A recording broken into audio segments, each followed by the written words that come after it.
Hello everyone, welcome back. तो आज की इस वीडियो में हम फ्लिप लेटर टाइपोग्राफी को एक्सप्लोर करेंगे कि कैसे होगी। तो उसमें भी हमारे वही कॉन्सेप्ट यूज़ होंगे जो हम पीछे एक्सप्लोर करके आए हैं। तो आइए स्टार्ट करते हैं। बेसिकली फ्लिप लेटर टाइपोग्राफी होती क्या है, मैं आपको दिखा देता हूँ।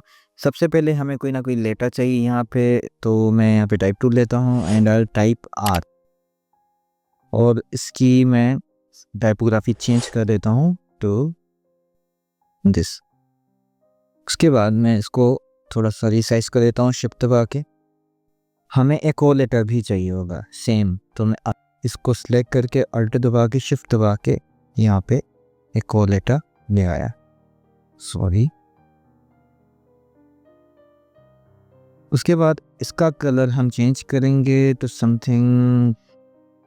उसके बाद मैं आपको ब्लेंडिंग का बता चुका हूँ पहले पिछली वीडियोस में, तो आपको पता है कि ब्लेंडिंग किस तरह यूज़ होती है। तो सिंपली हम क्या करेंगे, इनको करेंगे ब्लेंड करने के लिए हम दोनों को सिलेक्ट करेंगे, ब्लेंड टूल लेंगे और इसको यहाँ पे एंड इसको यहाँ पे क्लिक करेंगे, अल्ट दबा के यहाँ पे स्मूथ होगा। स्मूथ को अपने स्पेसिफाइड स्टेप में जाना है, यहाँ पे आपने 5 रखना है, या आप अपने हिसाब से कोई भी कलर चूज़ कर सकते हो, कोई भी स्पेसिफाइड स्टेप्स यूज़ कर सकते हैं।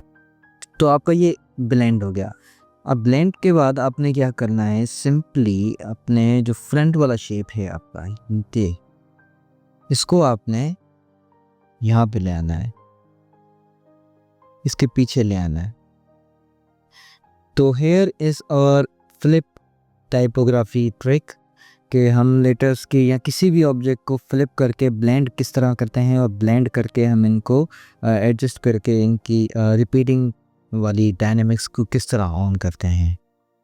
So this was a short lecture. I hope आपको ब्लेंडिंग का ये छोटा कॉन्सेप्ट भी समझ आ गया होगा। मिलते हैं अगली वीडियो में, तब तक thanks for watching. Don't forget to like, subscribe and hit the bell button for the updates.